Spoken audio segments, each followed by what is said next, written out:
And I would like to thank everybody for joining us in our last hug of the year. We've had a couple really good hugs so far this year, and this one's going to be a super good one to wrap it up and to head into 2022. HubSpot user groups, hugs, are HubSpot's way of supporting partners like us in supporting the community. So it's a good way to get everyone together, to bring HubSpot users together so that we can have educational opportunities, to network, to bounce ideas off each other, and to just really grow around the platform and to build some solid relationships. So my name's Tanya. I am the founder of NYX Digital. We are a HubSpot partner agency here in the Cayman Islands, and we are, really proud to be a HubSpot user group leader. And we are joined today by Jessie Gonzalez from HubSpot. He's the channel account manager for Latin America.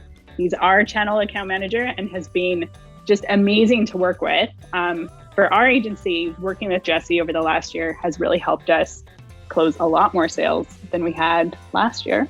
So I'm excited to have him here today to share his tips and tricks with you. Little housekeeping.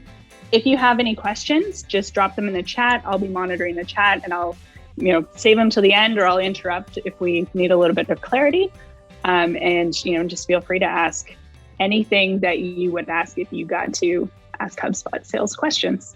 So without further ado, I'm going to kick it over to you, Jessie, and you can take it from here. All right, cool. I'm going to start sharing my screen. Very excited to be here in a hug. I haven't done a digital hug ever. I've only done some in-person ones in a while, and I haven't done one in English either. So I feel like this is extra cool for those reasons. Just real quick, I appreciate the introduction, Tanya. Just to throw it in there, a little additional context. I've been at HubSpot a little over 5 years, in sales over 10 years. I have several, I think 6 certifications from HubSpot Academy, which as partners, that always counts for something. And the last 2 years, I've reached the President's Club of the top performers, the top sales reps at HubSpot. So a lot of what I'm doing is a combination of resources that are already available via HubSpot, but they're also specific things that I've done that I know are super effective for planning your 2022 sales strategy. So that being said, here's the agenda for the call. So the first thing we'll talk about is creating a vision for the future and talking about sales goals for your company and for yourself, developing a business plan, sales strategies that you could try, and finally we'll dive into the tools and show you a couple of strategies that you can use for inbound selling or for just straight up outbound cold prospecting, but using the CRM tools, whether you're on a free plan, paid plan, whichever. There's something of value here for everyone, I think.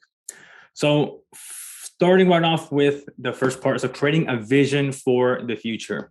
So I'm not going to go into a big old long thing of what kind of goals you should set for your business. A lot of businesses of the thousands that I've spoken to as I worked at HubSpot simply don't have goals defined or clear-cut goals created. And sometimes the goals aren't created or aren't effective or don't get completed because there's not a good vision for the future or a good vision statement for the company. So a couple of pointers here, and it's subtle, but it's important.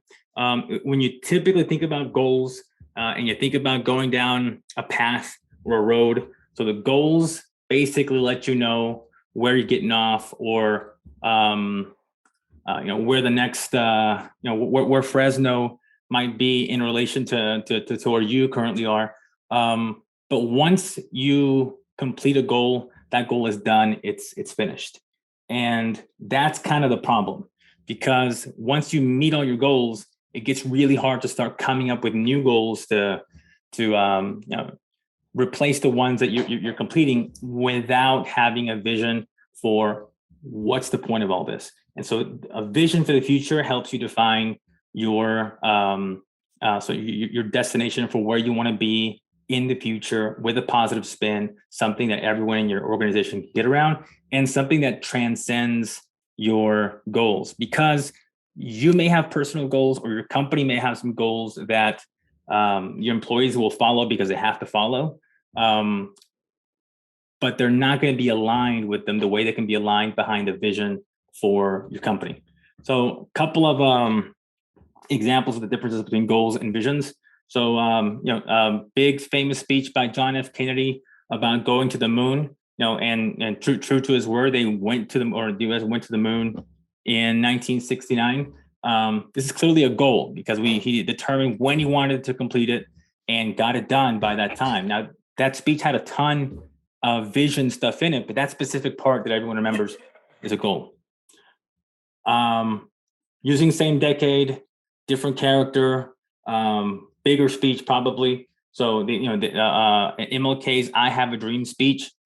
This type of a vision statement transcends goals because even after he's no longer alive and his legacy continues, people can still strive for equality or still can strive for the vision of people living in freedom in this country. So goals have a finish line, visions don't, and visions are what keep you pushing forward. So when you're thinking about planning for 2022, this part sounds kind of hokey because there's not really like a pure set structure. I'll share a structure for how to create a vision statement. But this is a little bit of an introspective part that might take you a half day, might take you longer, where you have to look at what values you care about in your personal life and what values you care about in your business, both with your clients and with your coworkers or any other providers that you work with. So what is it that they value, that you value, and that generally helps you create a vision statement if you don't have one already. So, and just to add one last sort of element to this before I go into how to create a vision statement. So whenever I started at HubSpot, I started in 2016 and I had a terrible sales year. One of the worst possible experiences I could have had. Almost got fired, is how bad I was doing. So I sounded the alarm. I hired sales coaches, paid them top dollar, like, $8 to 10 grand for several months of like pretty much hands-on training until I mastered sales. And so the very next year, I went from almost getting thrown out of the company to reaching quota. And then that gave me the confidence to the following year to say, all right, let me start making some goals here. So I wanted to make it the President's Club, and I did. And I also wanted to afford a down payment to buy a home for the first time. So I did that too, which is really cool. And then next year I said, all right, well, let's do President's Club again. Since I did it, I did it once, I can do it again. And, sure enough, I completed it. So the last year though, I did complete the company quota, but I didn't make it to President's Club. And I had that as a goal and I tried to prioritize it, but it got really difficult to do so. And when I went back and thought about what caused me to miss that goal that I had, what I found is that the goals that I had in 2018, for example, which is, President's Club and purchase of first home, those weren't just goals. Those were also like milestones. Those were like milestones as in I'm a master in my career, in my job, and I am purchasing a home. So those are such big milestones that they almost sort of hide the fact that that they were goals. And I say that because, after I solved those goals and I made it to President's Club a second time, by the time the third year rolled around, it was really hard to come up with like a tangible goal of, all right, now that I did these things, what do I want to accomplish this year that's special? Or this year that's, maybe I can, pay down some debt or buy something and spend some charitable time when some volunteer work, like not sure, just trying to come up with some concrete goals. That was a complete failure. What I realized is I didn't have a vision for what I saw as a strength for myself and what I saw as a strength working with HubSpot. And it's actually why I decided to start working with the partners, because I see that part of my personal vision statement has to do with the ability to motivate others, inspire others to believe in themselves and kind of take their their beliefs to whatever goal they want to accomplish. So that aligns me a little bit better now. And that helps also align the people around me around a vision that I have, because it's something that we can share. So little story there. And I want to walk you through a very simple way that you can also start creating a vision statement, or whether it's for your company or whether it's for yourself. This is really like the first and most elemental building block that everything else kind of falls after. So first step, start with the why. And this, I just really like this quote so much, because it just makes so much sense, even though there's a typo there. So it's getting yourself out of what you do and getting yourself out of how you do it, and really getting to the root, which is why is it that you're doing what you're doing? Like, why did you choose to be a software company or a sales rep or a marketer? Like, there's something there that you want to accomplish that you also want your clients to benefit from. And that's probably the best sort of starting point, guiding light for creating a vision for the future and creating a vision statement. In the second, and it's almost kind of goes along with the first, is make it into a why statement. And this little example here is also perfect, because it helps you connect what you're doing to call it better the world or better yourself, and what impact your actions should have.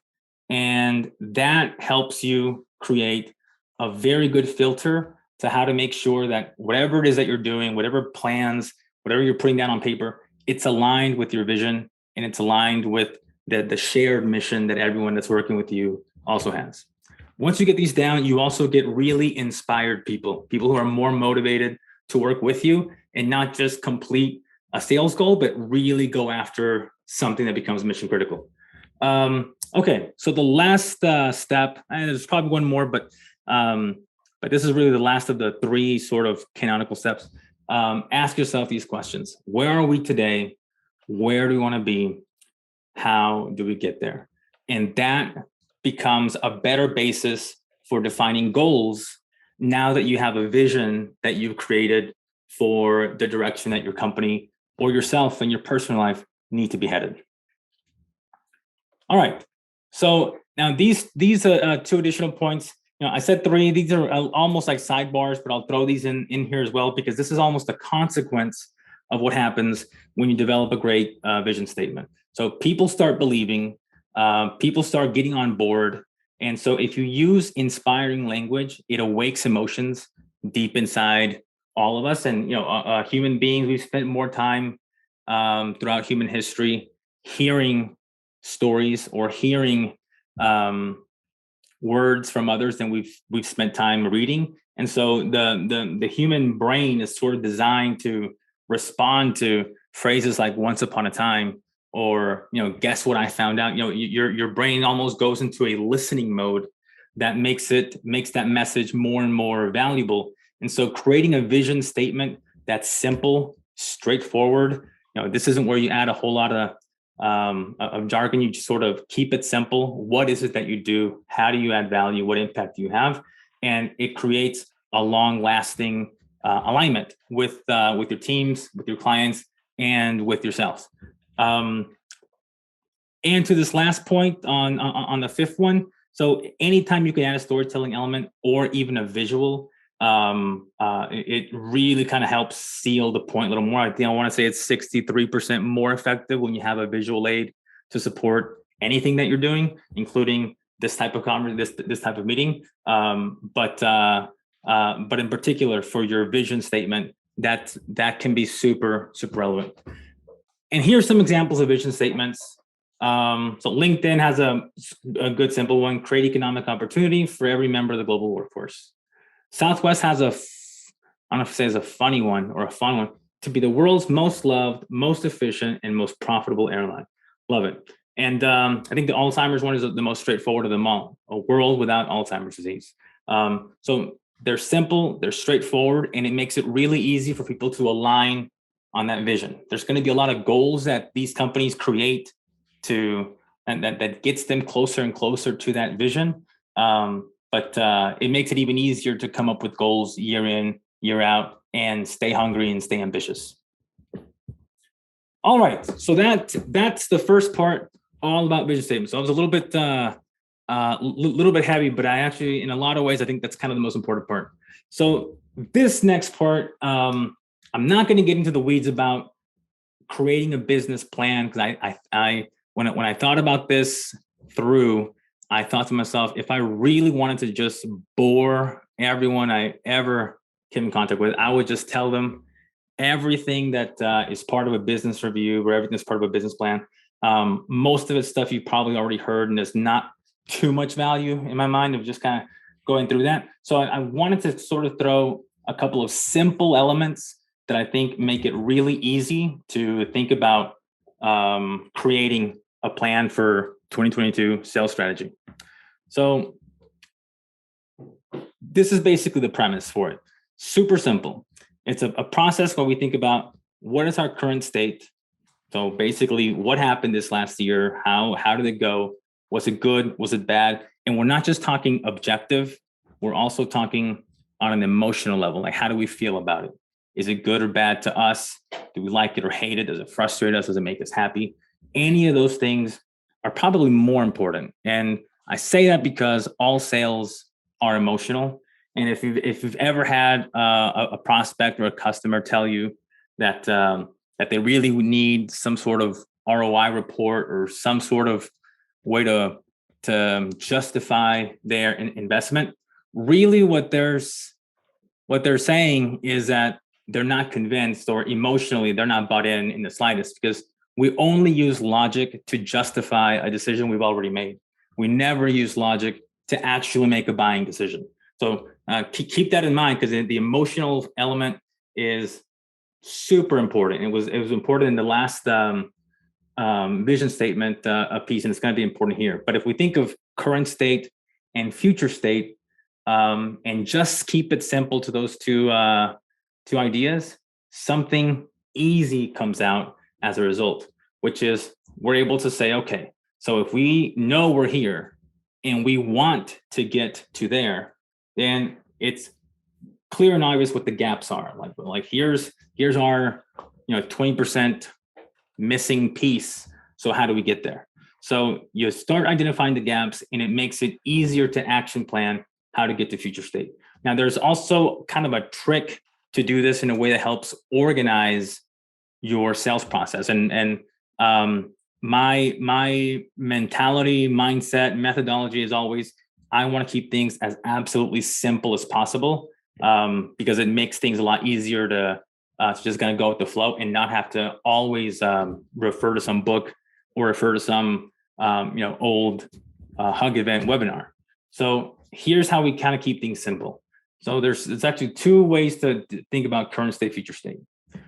The first, so here's sort of the simple breakdown. So we got current state. We want to get to future state. We will identify what the gaps are. One way to do this with a gap analysis is by asking the very simple, very basic what, where, when, who, how questions, but asking it for each and every stage. So you're doing it basically like horizontal, like what happened for current state, future state, what should it look like, gap, what is different, or what would need to be different, or the actions to close the gap, what will be done, what actions will be taken to address the gap. So that addresses the what element, which is a super useful one. And then you start realizing how important all the others are. Like for where's the confusion? Why are we in this situation? Basically is what that question is asking.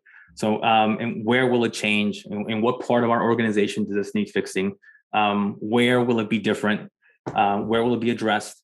And some of these might be more challenging than others, but I think that the simplicity of the what, where, when, who, how questions and following it through for current state, future state, and gap is really what gets you to an action-oriented sales strategy for 2022.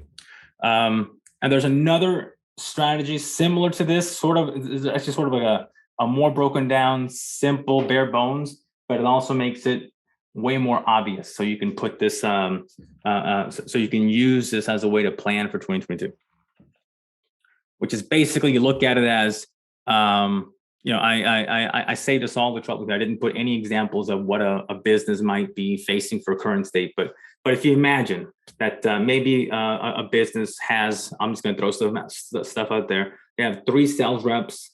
They have 1 marketing person. They have 1 owner. They wanted to launch a product but never could get it off the ground, so they're just selling the same typical products that they typically sell, and they're struggling to grow. That's current state.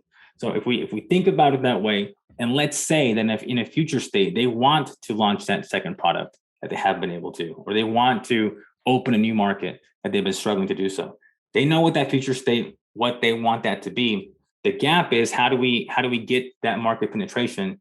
But once you identify where the hole is, or what the growth needs to be, it also gives you a very straightforward to-do list of action items of what needs to be done that directly affects that step, and it helps eliminate distractions. That way we can be focused, hyper-focused on planning for 2022. So far I've been covering some just sort of almost theoretical type stuff of the sort of things you want to make sure that you do, so that you're well and organized and looking at what's actually painful in your sales process. There's another resource that helps with planning. This is actually a HubSpot resource that we launched not too long ago. And I'll put it under everyone here's radar for a couple of reasons. First, because we still use this called MSpot. And second, because it was also modeled off of a process that Salesforce launched when when they first got started, and that's they call it V2 MOM, which is what's the vision, which we talked about, what are their values, which we also kind of talked about, and then what methods are they implementing, what obstacles are appearing, and how are they measuring for success. So it's a straightforward way to look at it. What we did, we did a little bit of a twist to it. And there's a great template that you can also download, and even a podcast, probably about 20 minutes, that you can listen to if you're interested in this. But this is basically the simple and humble MSpot that the entire HubSpot organization follows, that aligns per department. Like every department would have, marketing would have their own MSpot, sales would have their own MSpot, but there's even a company level MSpot to where we all sort of know, hey, what are the big things that we're doing? And so the way that it simplifies it, and it gets everyone on board, is first we talk about what's the mission, like what are we trying to do. So, and of course, the vision is what are you striving for, or what are you aspiring towards, and the mission is sort of like what are we hell bent on doing to make sure that we reach that vision. And that's a little more action oriented. It's almost talking like what's the main goal here, and then the strategies. Now we're getting into like what's going to be the focus to get us there. So if it's going to be opening up a new market or launching a new product, then it's going to be launching a new product or developing a new software or improving customer retention or lead acquisition, whatever it is that becomes a strategy that we want. And then within those strategies, whichever strategy we're using, we have multiple plays that we're implementing to try to reach that goal, or to try to develop that strategy. The way that we basically do, and what we recommend doing, is after you put those plays, each play needs to have some clear, definable target, something objective that you can tell. Are we reaching that goal? Are we set to miss that goal? Are we far and away from it? Where are we? And if possible, put in a stretch goal, which would basically say, look, if things are going well, it'd be really great if we could get to this level without having necessarily the pressure or the expectation that you're going to, because it's a stretch goal, not a target, but at least gives you a little bit of an idea of what else is out there on the horizon. And one of the things that's part of the MSpot that's unique, and I think that also really helps give companies a lot of focus, is the omissions part, which is basically, we're talking about what we're focused on. We're talking about what our strategy is going to be, what the plays are going to be, what our measurements are. But we also want to talk about which strategies we have implemented that we are deliberately choosing, that we don't have time, or we don't have the resources, or it just has to wait. So it becomes an omission. And if we're really at least aware of where we're not focusing, as much as we're aware of where we are focusing, it does fill in the gaps where there's white space and where maybe having that information helps the decision-making process for what is part of our strategy. Okay, so I've covered MSpot, covered current state, future state. Current state, future state with two really good strategies for how to implement it, and some value, some vision statements. So now we're getting to the part where we're almost getting into the nitty-gritty of like, now how do we put this in practice? And it may not require saying, but I'll say it anyway. It's super important, just like in this presentation. We're starting from a very high level, very big picture. We're not getting into any numbers or figures, or we're going to grow by 3x, 2x. None of that. It's just vision, plain and simple. And then we start talking about current state, future state. It's a lot easier to start that way with a clear direction and a clear plan, and then get into the details of how many calls or how many leads or how much of a conversion rate do we need in order to achieve those goals, in order to reach towards that vision for the future. And oftentimes I run into salespeople and business owners and people of all walks of life who may not have a vision statement, may not have goals, or may have something but not well thought out, and end up somehow coming up with key performance indicators that they want to follow, or some sort of barometer, whether it's the number of calls that they have, or meetings, or clients that they're closing, to try to give themselves some sort of direction. The problem with that is I imagine it's a lot like driving a car with 4 sets of flat tires. It's just very inefficient. It'll get you where you're going, probably better than walking wheel, but you're probably causing some damage to your vehicle along the way. And aside from the fact that it's not the best way to get from point A to point B. So those elements have to come first before we get to sales plans and before we get to tactics. And it's the same as like when we have conversations with many of our clients or prospects, where when we talk about anything from business to a sports game, as soon as we start talking about a particular pitch in a certain inning, it's very hard to kind of take a step back and talk about what else was going on, as a way to preface the conversation that we're going to have. So that being said, here's some elements of an effective sales plan. And so for this part, this is going to be a little general. Some of this you may already know. Some of this it merits repeating. Probably the most important element of any effective sales plan is the value proposition. And I say this as someone who works with dozens of partners, and you win some deals, you lose some deals, but I can tell you that almost consistently in situations where HubSpot loses to a competitor, or something seems to not be clicking with the prospect and they end up not purchasing, or they end up going somewhere else, almost always, you can ignore the objections such as, oh, it was budget or it was timing. Those are not real objections. The real objection is the value proposition wasn't there, or they weren't jiving with it. They just didn't dig that value proposition. And so it's fundamentally important that whatever your sales strategy is, that you're clear on what your value proposition is for the products that you're selling, or for the services that you offer, or for your brand as well. And in a lot of ways, I love reading a lot of sales stuff. And one of a really good author, I know he gets a bad rap, but Jordan Belfort from the Wolf of Wall Street, is actually a really good author, and I've listened to a lot of the videos, and he talks about a simple concept. I'll just bring up here briefly.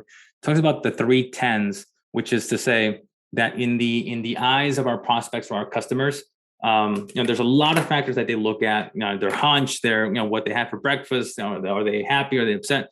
Do they like you? Do they hate you? But there's 3 criteria where, from a scale of 1 to 10, they need to be as close as possible to a 10 in order for that person to be ready to buy from you. And that is, and the 3 elements are how they feel about the company that they're buying from, how they feel about the solution that they're being offered, and finally, how they feel about the sales rep that's actually doing the selling and that work for them. So those 3 elements are all tied around the value proposition, because that's what really gets communicated to the prospect. And we can go into details on this if anyone has any trouble with this. I'll make this example super brief whenever I talk about the HubSpot value proposition, which there's several ways to cut it. But when I simplify it, I say, so most businesses, when they grow and scale, they start acquiring lots of different software, lots of different tools to try to help them with that growth. The problem is that leaves disconnected systems, disconnected or lack of synchronization with their databases. And they end up having as many contact databases as tools that they have as part of their forgetting the word here, part of their tech stack. And as a result, it makes it really difficult to scale. And so the value proposition is, now that I've identified a problem that exists in the market, now I can explain what the solution is. So we came up with a solution where HubSpot CRM consolidates all the customer-facing teams, all the customer-facing tools, whether it be marketing, sales, or customer service, so that everyone who is in these front office operations has the context and the visibility for what their customer sees, or what information they need to have in order to have an effective communication with that customer. So it's one way to communicate it, but it's based on the pain that you identify with the prospect. So that's the most important element of your sales plan. Now, it's good if you have a pricing strategy. It's good if you know who your competitors are and what the competitive advantages your solution has compared to theirs. And for this slide, I'll deviate for a second, and I put a lot of marketing stuff. So I only put one, although the whole presentation is based on sales strategies for 2022, it did merit at least one slide to mention marketing. And this is because when you prepare a sales plan, you really need to be aware you can't have disalignment with your marketing team. The marketing team is responsible for generating leads, and they're generating leads from multiple different sources. And so it is paramount for a sales manager, sales leader, or sales rep to be aware of what those marketing channels are, how they're being used, and how they can be leveraged, or how they are being leveraged to communicate with existing customers that could be cross-sell opportunities, or communicate with new prospects that are being nurtured to facilitate a conversation with the sales rep. So it's super important that you're aware of it, so that you know what may come out of those channels. Now, without going into details, I just listed a bunch that come up often. They become very relevant because they end up creating a new source of revenue. So, and if you imagine a traditional, so I used to work in insurance way back in the day, and we would literally buy lists of leads that every list I called, they'd already been called 4 or 5 times by some other insurance agent. So they were livid, did not want to talk to me at all. So those were actually the worst leads we ever had. And we did all kinds of events to get new leads, all kinds of tricks to sort of get people interested in talking to us. And it was a lot of work. And that was just, you could spend an entire day just prospecting. And then based on what you prospected, you'd have, 3 or 4 days of where you could start working those leads. But in that world where I operated in, I hope no one else has to suffer through something like that. I didn't have a marketing team, and we didn't really have marketing leads. It was almost just everyone has to very manually and brutishly just go out there and crank some calls, crank some dials, knock on doors, and it becomes very difficult to be effective. And the shelf life on those sales reps doesn't tend to be very long. So it's important to be aware of what marketing can do for you, how to align with them, because they're going to be producing an important amount of demand generation. So now that I got the marketing sort of thing out of the way, so here's a few things that are relevant for this conversation, and I'm omitting a few of these as well. So the main question for a prospecting strategy is to understand what steps the sales reps are going to take, or the company's going to take to reach out to a prospect, and when to do so. So the criteria for outreach is kind of important, and it depends on the industry. I'd say that if a company doesn't get a lot of leads anyway, then doesn't matter if the lead is busted and doesn't show any interest, or another one is ready to buy, you call every single one, because it's not very many leads. Now, in industries where there's a high volume of leads and there's just not a benefit in a sales rep reaching out to every single one of them, then that's where we have to start creating a criteria for at what moment do sales reps reach out, versus we allow them to be nurtured by the marketing team. And of course, if they have the HubSpot marketing tools, it becomes a lot more viable. The two big ones, the inbound prospecting strategy and the outbound prospecting strategy, those are the ones that are relevant to, for this conversation, in terms of when you think about your sales team, almost not in a vacuum, but when you think about what their actions are, what steps they have to take regarding the leads that they're working with. The first channel and the first sort of bucket of leads, and the most important ones, are inbound prospecting leads, or inbound leads. And those are leads that are filling out forms, chatting via a web, interacting with any content that marketing generates. Those are the most important ones, because those are, if they're asking for information today, they really are expecting a phone call the very same day or a response immediately. And so it's important to have a good process to know, what do we do whenever we get inbound leads? And in fact, one of the strategies that we'll talk about that in fact a lot of customers miss, and whether they're free or paid users, we can cover in this one, so that doesn't happen to any of the fine folks here. The second one, and it's in a world where you have a productive marketing team and you are creating inbound leads, you start to depend less on an outbound prospecting strategy. But until that day comes, it's a very important element of reaching out. And so that's something we can kind of cover. But more than anything, because there's so many different processes depending on the sales organization, it's really just generic question for now. How do the salespeople prospect, and do you have a process defined for them? Because they need one as well. They need to know, at what point do I stop calling this lead, or at what point do I have to continue reaching out until I get some feedback. So sales is not an art. It is literally it's practically a science. You can dumb it down, if you will, to the number of calls, or the number of emails, the number of prospecting activities in order to produce the results. But it's also about being able to do it in a way that keeps the salespeople very sane. The one I'm not going to talk about. A question for you, Jessie. You mentioned reply time.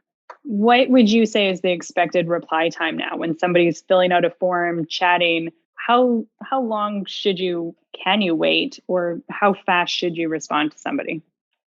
So that's a good question.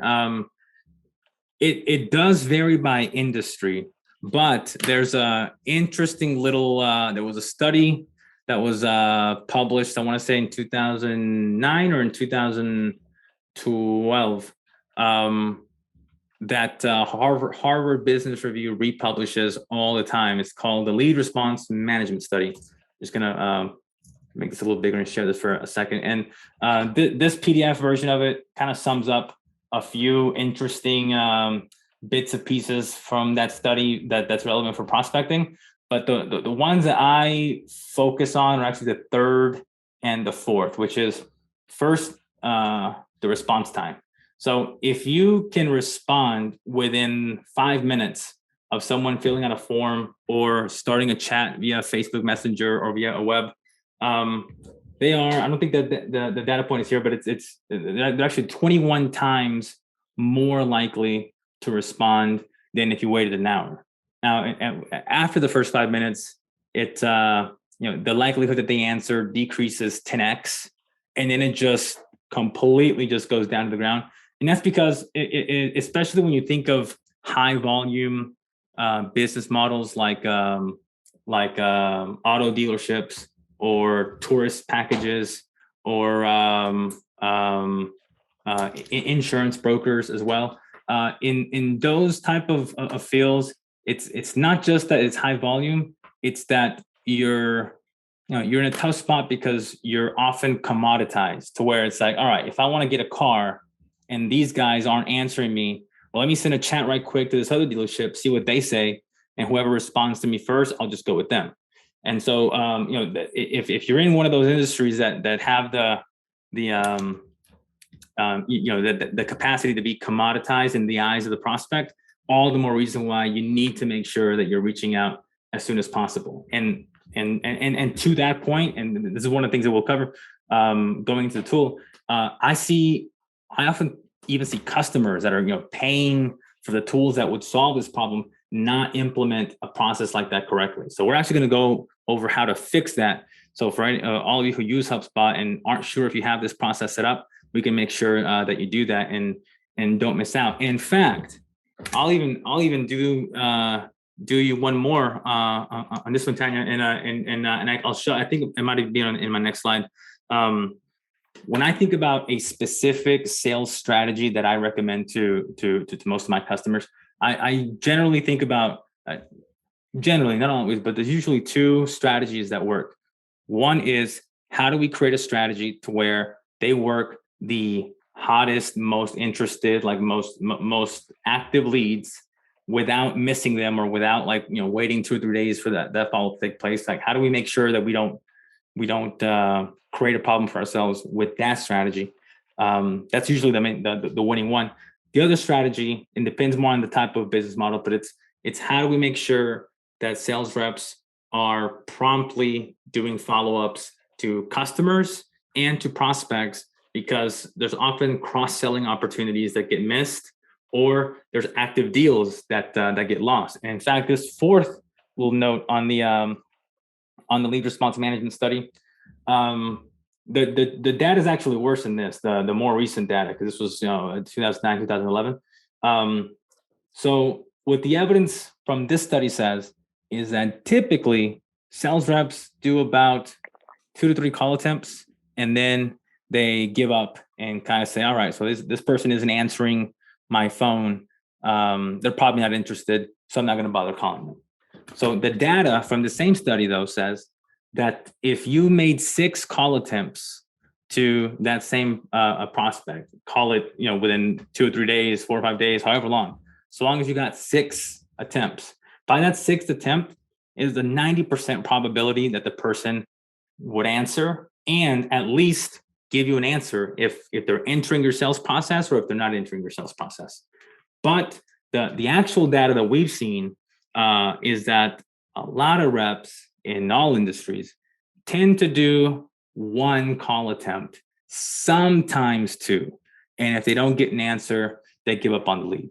And part of it might be called reluctance. And that's something psychologically that happens to even the best reps, where we've all been raised as children, don't talk to strangers. And so what do you have to do as a sales rep? Well, you got to get on the phone, cold call, and talk to strangers. And so it makes us feel uncomfortable to put someone in an awkward spot.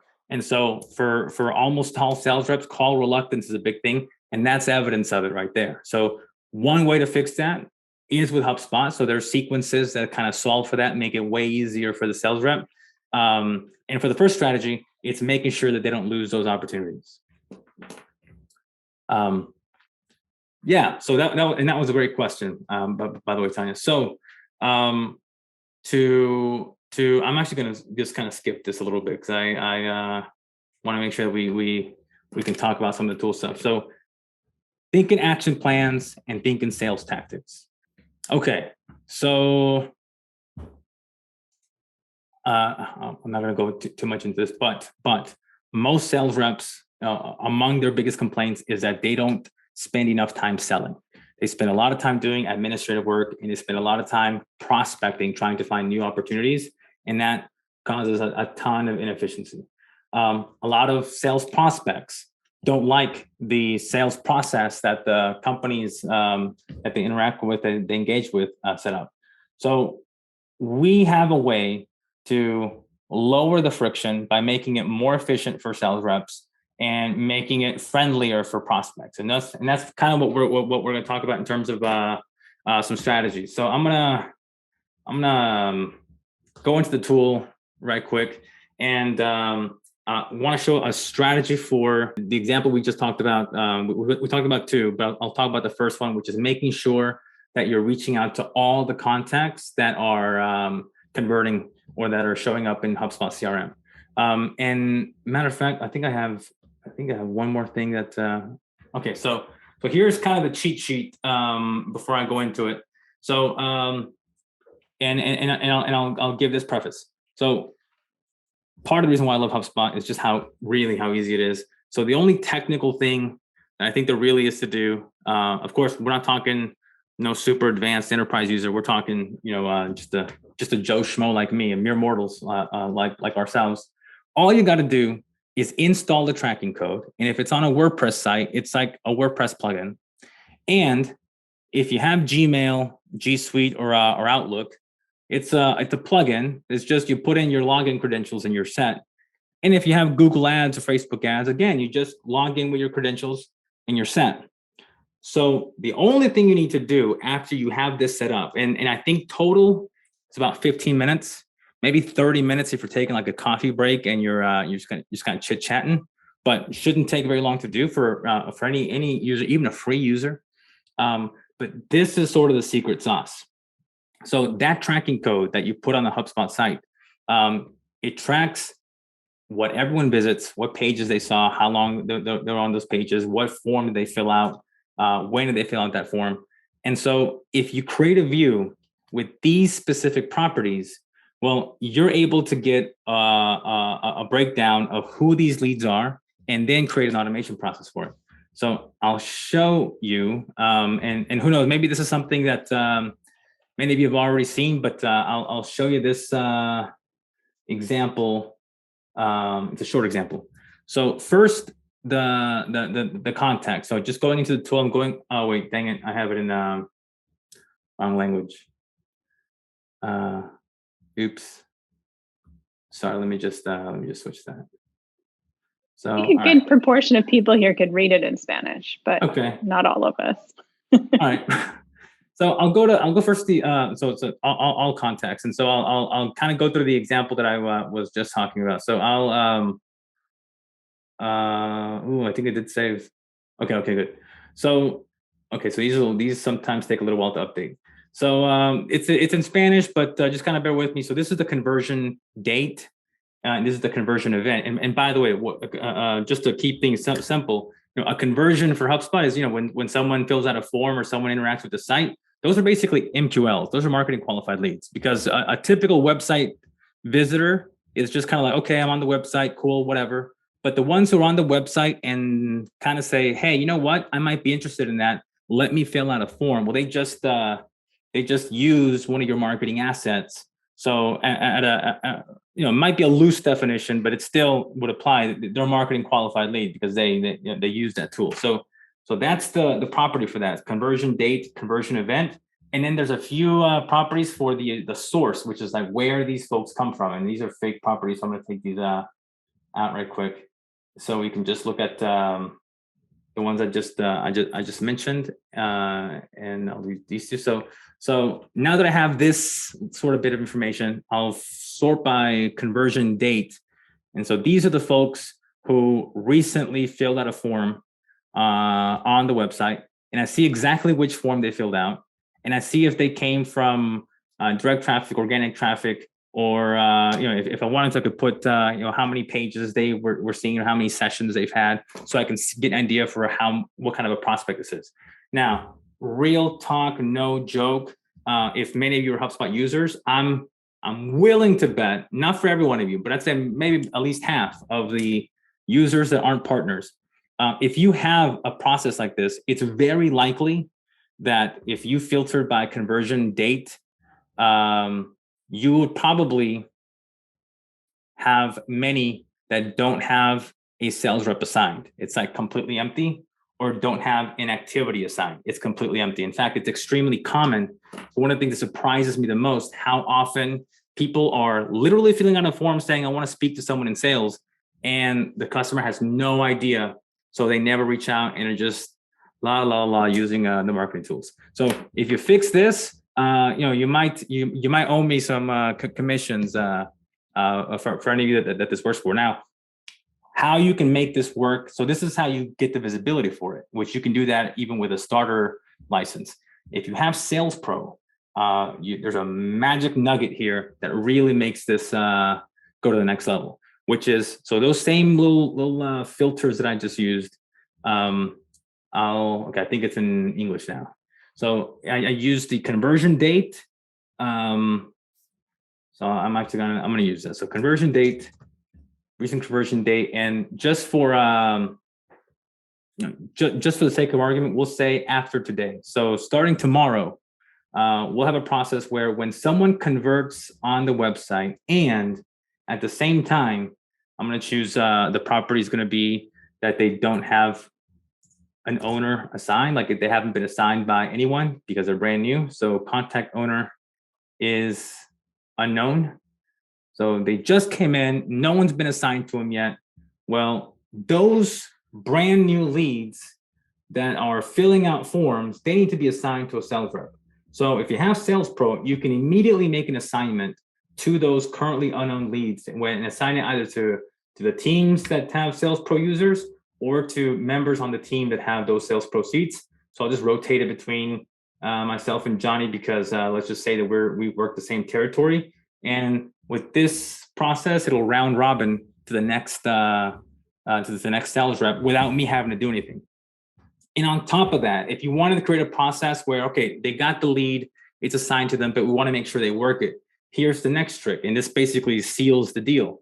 So first we can do, just to make sure that they know it, we can create a task for them, kind of let them know, hey, new lead, please contact. Now I'll just put down for the example, I'll just put the name of the person, just kind of to do that and kind of get it going.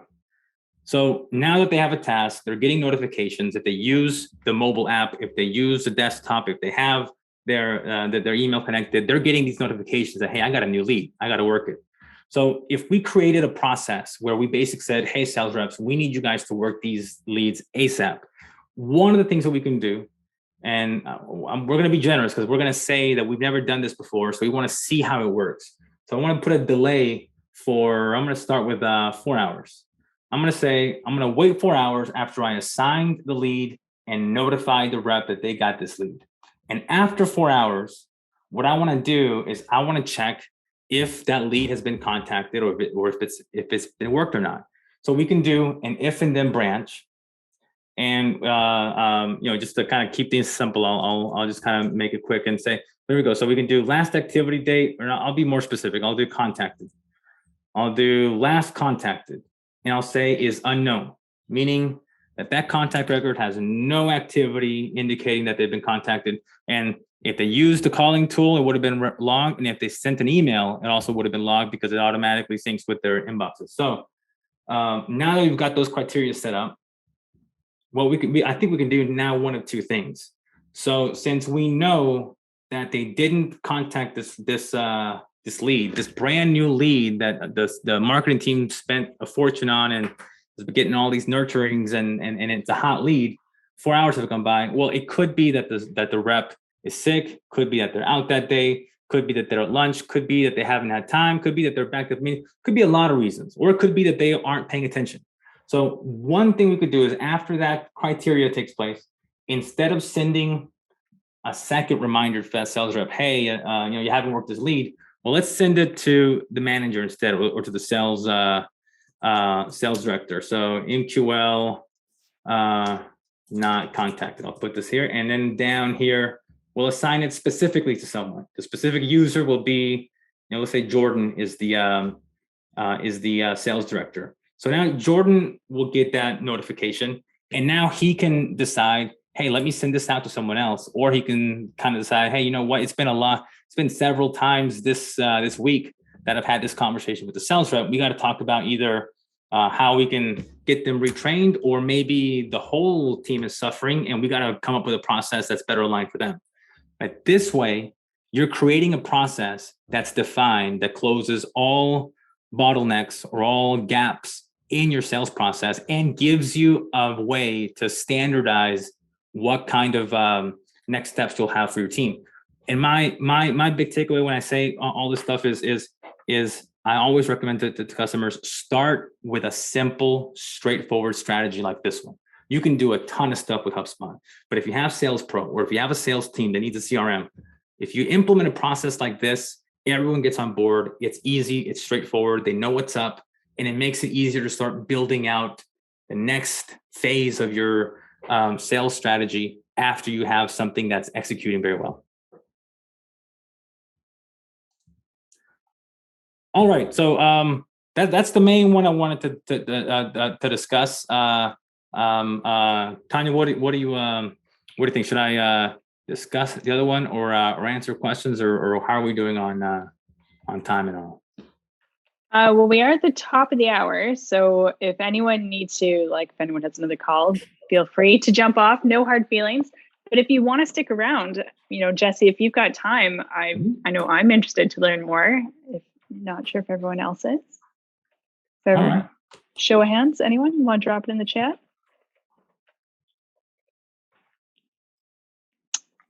General silence. I'd say let's keep going, because this is super interesting, and this is the good stuff that people pay a lot of money for consultants to sort out for them. Word, I agree. Well, I can go into the other the second strategy, but wanted to just double check with you if there were any questions that maybe have come up, or maybe I've already answered them, or they got answered along the way. No new questions, but I agree. This is great. Keep going. All right. So right now we're talking about. So I'll go back to this sort of example that I gave you guys. So the first one was the response time. So what I just showed is the answer to response time. The second one is persistence in making contact with prospects. And this is one that I think it may seem almost annoying that sales reps aren't reaching out to prospects in time. It happens surprisingly frequently, but I think that the business models where this applies to the most isn't really so much models where you're getting net new leads and you're just working these new leads. It happens more with businesses that maybe depend a lot on cross-selling. And I think about like IT or IT security companies, where they might be selling an initial sort of like a main service to a client, but they really wish they could sell some consulting services or some more in-depth level of contracted services. And what ends up happening is it's very likely that the customer of the recent product is showing up on your website and is looking at the products and looking at the catalogs. But since they're not filling out a form, and since they're not reaching out to the sales rep saying, hey, I'm interested in buying, what ends up happening is the sales rep doesn't reach out. They probably put a task to say, I'll reach out to them in 3 months. The customer doesn't know whether or not the service is offered. And so they could buy from the same provider, or they could go to someone else. And it's not until months after the fact, after they made the acquisition, that you're kind of left wondering why they never reached out. And both people kind of feel like, well, the other must have dropped the ball. So here's a couple of immediate solutions to that. First and foremost, and this is one of my talking points, when people are using HubSpot new for the first time, or maybe they had a bad experience with another CRM, is my main talking point is the salespeople have to get on board. And I've been in sales, so I'll be the first to tell everyone that salespeople are divas. If they don't like a tool, or if things aren't kind of going their way, they're just not going to use it. And that's the end of that. So instead of fighting them and challenging them to use this tool, and we're going to monitor your activities, and we're going to do all this and that, instead, enable them with tools that kind of make them feel like, okay, this is really helping me, and it doesn't really deviate from what I'm doing. So here's one. So if you have the G Suite integration or the Outlook integration, which costs nothing. Now, in the free version, you only get 200 notifications a month. I'll go into details in a second. But here's the key thing. So after you send an email, so I'll open up my Gmail for a quick second just to see this little interface. Matter of fact, I'll put Tanya. I'll put you on here. So we have a widget that connects to Outlook, connects to G Suite. So the same information that's in the CRM, we have it out of the inbox as well. And that means even the activities of what it was that Tanya was doing, the pages she was visiting, or if I'm going to send her a template or a sequence to prospect her, or to just reach out to her, see how things are going, I have that all from my inbox without having to get into the CRM. So for those sales reps who kind of say, no, you know what, I'm an old dinosaur and I don't get involved with all this technology, it's, look, you don't have to really do anything different. You can continue to just operate. You simply have information available if you choose to use it. The cool thing is, after you send that email, and you can set this to track or not track. I tend to set mine to track, so that the email sends, it starts being tracked. And what this means is, throughout the day, whatever it is that I'm doing, I'm now back to the HubSpot sort of interface. I can use the HubSpot Chrome sales extension, and the Chrome sales extension tells me of all the leads or contacts that are in my name.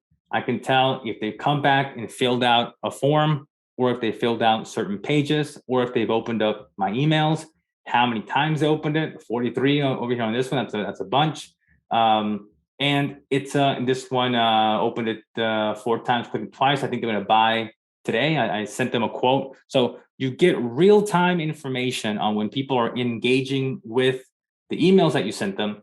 And this is that example where you have an existing customer is already paying you money, is on your website, is looking at certain products that you're offering, and the sales rep now has a tool that tells them, hey, one of my customers here seems to be looking at something, I should probably reach out. Makes it a whole lot easier. So that's first from what do you do with the tool as a sales user? And the reason why I kept that super simple is because that's also basically, you're not doing anything different other than just clicking the extension and seeing what the activity is. That should be enough of an alert so that reps start prioritizing the leads. The big thing that makes this, that kind of amps this up, takes it to the next level, is when you use sequences. And with HubSpot sequences with Sales Pro, it's a combination of sales emails and tasks that you can generate for yourself. And so I would actually recommend, if for teams that do have Sales Pro or are considering Sales Pro, if you start with a standard sequence for all your sales reps, where you basically say, hey, sales reps, whenever you get a new lead, this is the series of emails and tasks that you follow. It gets really good at being able to tell, well, hey, are we getting some pretty good clicks, pretty good opens, pretty good process throughout the sequence? Or is maybe like the third email starts to drop down? So the problem is the sales reps. The problem is our communication isn't so good. So we got to fix that. Or is it all the sales reps minus one tend to be working pretty proactively, and one seems to not be getting the picture with the tasks that they're getting. So it becomes easier to see who needs a coaching opportunity and where is our process kind of broken. So here's an example of a sequence, just to kind of really kind of get a couple of things over here. So I have a sequence that I used to use, where if a prospect was using the tool, the free tool, and I saw a possibility for an upgrade, I sent a series of emails. Oh, wait, you can't be enrolled in the sequence. Bounced. All right, so Tom, maybe, I don't know how you bounced, but somehow you bounced. Bounced. Yeah, it might be something I gotta, it might be a your PD setting, so I'll have to put in, I'll put in another one of my partners here. So, all right, so I'm going to start. Let's go to that. Here we go. That's the sequence. So here I have a series of automated emails, and this sequence is just emails. So usually sequences can be up to 5 sales emails, or it can be 5 sales emails plus any number of tasks that you also do. And what this means is the tasks start just appearing in your queue on the day that you have it pre-set up so that you can make that process easy. So right here, as it stands, I could start the sequence, and my contact, he's going to get the first email. And then after, it's preset for 2 days, but if I suddenly feel like, you know what, I just talked to him a few days ago, it'd be probably better if I gave him a little more time in between that interaction. So I'll increase it to 3 days instead of 2. And I have the option to personalize the email in case there's something that we covered. But otherwise, I have a preset sort of series of communications that I'm going to send to my new prospects, that I'm going to send to existing customers, maybe after 3 months, so I can start asking for referrals, and start automating and getting a little more productive with my process. And the best part about the sequences is that, so I just enrolled this contact one at a time, but you can enroll up to 50 at a time. So these are actually all, well, for demo purposes, they're technically QL. So assuming that this is a world where these are legit marketing qualified leads, that they're all going to get the same sort of like, hey, you seems like you're interested in the product. When would you like to schedule a call? I can select them all. That's 25 of them. Enroll them all in a sequence, and I have my my QL prospecting sequence already set up and ready to go. So if I want to personalize any of these emails, I can. If I can give it a sort of a run through and make sure that everything kind of looks good, or if I'm just ready to send it to all 25, I just enroll them in all 25 contacts in my sequence. And now I have a process where, as a sales rep, I'm reaching out to all of my contacts, and I'm going to be getting tasks to start calling them same day or the day after, however it's set up. And that takes all the work out of having to remind yourself to put the reminder, to put the task. Oh, you forgot it, running out of time. You just follow the sequence, keep it simple, keep it straightforward. It becomes way more manageable, and it becomes just like the prior example. If you can do just one strategy that everyone is on board, it makes it super easy to implement everything else. I'm going to chime in here really quick too. This is all done in the sales sequences, which is awesome. But if you don't have Sales Pro, you can do this with the marketing workflows as well. The only big difference being that with the sequences, if somebody replies to it or books a call or meeting, they get automatically unenrolled from getting the rest of the automated emails. Where in a marketing workflow, it doesn't automatically kick them out. So you got to set up other ways to kick people out. So if you don't have Sales Pro, but you do have Marketing Pro, you can still do this. Yeah. Which and it makes it super powerful. In fact, with Marketing Pro, really the cool thing is you can even set it up to where you're sending the marketing email from the sales rep email address and their signature, so that it is a marketing email. There is still that unsubscribe, et cetera, on the communication, but it's at least they know who the contact is, and it's not going to get sent to some marketing inbox. It's literally being sent to the sales rep that's assigned to them. So that makes it super powerful. And that I think is are often the biggest gaps that I think I find are in the handoff between marketing to sales. It's how do we make sure that the handoff is happening correctly, both with SLAs, like how soon are we working those leads, but also even before we get to how soon are we working those leads, do we know for sure that we have a process that notifies and assigns a sales rep so that those leads can be worked, and that's usually where I'd start, depending on each particular use case. All right, so I just went over 2 of the big plays. I'll throw in, here's a small bit, super small, but I think always useful. One of the tools recent tools that I've liked a lot with the HubSpot properties is one on web technology. So oftentimes, a good HubSpot sales rep cannot reach their quota and do President's Club, or even just reach their quota based purely on inbound leads. It's just not possible. They do need to sort of like work the inbound leads that they're getting, but also have an outbound or account-based marketing strategy where they're picking out what accounts look good, what companies seem like they have certain characteristics that are going to be good for us. And the HubSpot tool helps you do that as well. So I'm going to go to the company section. And so the magic property on this one is it's called Web Technologies. So I'm going to put Web Technologies. And the best part is that tons of these technologies are already kind of like here. So it's not every possible technology, but it's a bunch. So I'm just going to pick, the ones that have something to do with advertising. See, so maybe like Google ads or Bing ads, DoubleClick ads, AdSense. I'll do these two. And see, there was another one, Bing advertiser, DoubleClick. I'm just going to do these for now. So if, this is a lot like tools like Appanalytics or Ghostery or Built With, that kind of tells you what that tool is using, what that website is using. So the cool thing is, for a lot of those, we gather that information as well.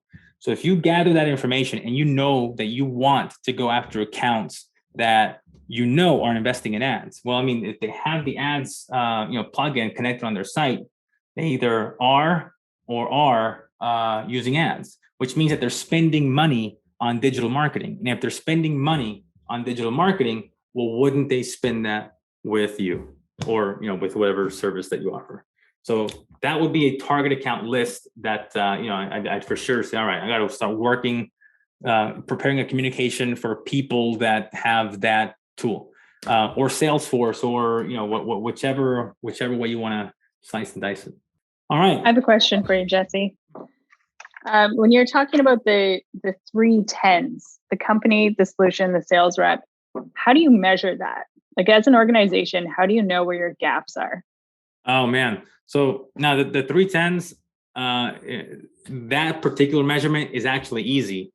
But it might be a little bit different than, because this is more like from the perspective of the buyer, which sometimes is not a good reflection on like the actual gaps in your company, because buyers can be fickle or can be a certain kind of way.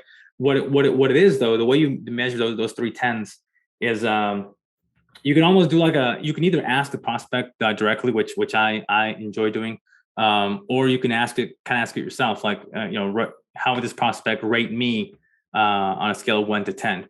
If it's a 6 or lower, you're done.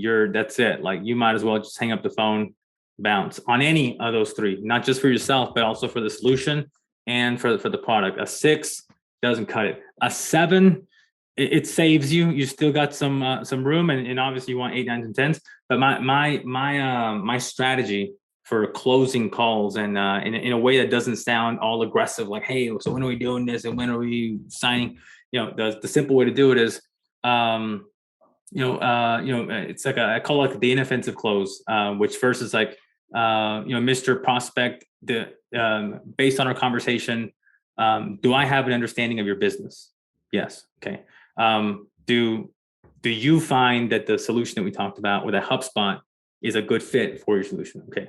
And finally, it's like, and do you want to work with HubSpot, or do you want to work with the solution? And then usually you'll get the yes. So you try to get 3 yeses, and psychologically it's like yes, yes, yes, makes it easier to say yes and not say no.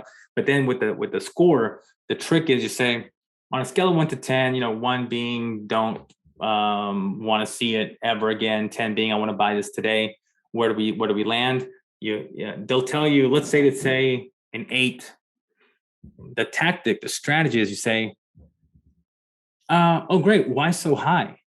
And then it kind of throws them off just a little bit, but now they're giving you reasons why. It's like, well, it was high because it does do this and it does do that. And then it makes it easier to say, well, what could we do to make it even better? Or how could we get it to a 10? And usually it helps you understand if there's a true objection, what it is, And if the sales process was done beautifully, oftentimes the only thing you'll hear them say is, no, it may be just price. If you could help us out with that, but I mean, we're ready to go. And then okay, I've covered all my bases. And the beauty of doing the scale and the inoffensive close is that if you ask for the score and then do the why so high, why so low, it makes it to where they're not just vomiting objections at you and saying, I don't like this, I don't like that, I don't like the other. It lets you sort of control the process and work it piece by piece. Same with the inoffensive close. If it's company first, if it's strategy, and then it's the solution, then you're like, okay, let's work those through and not, the worst thing you could ask is like, are there any questions? Because then they're either not going to say anything or they're going to say everything. And that, either scenario is bad. All right. Super helpful. Does anyone else have any questions? I know we've lost a few people just because we've gone over. Anyone has any questions? If not, I'm going to tie it right back to the start. You had mentioned your goals for each year and how having that vision helped you hit them. What's your goal for 2022? Oh man, you just did it. You just unmasked me, Tanya, because I am, I'm not gonna lie, I'm a little bit scared to, because I feel like I have to go through a journey because the last year, I didn't reach that big goal.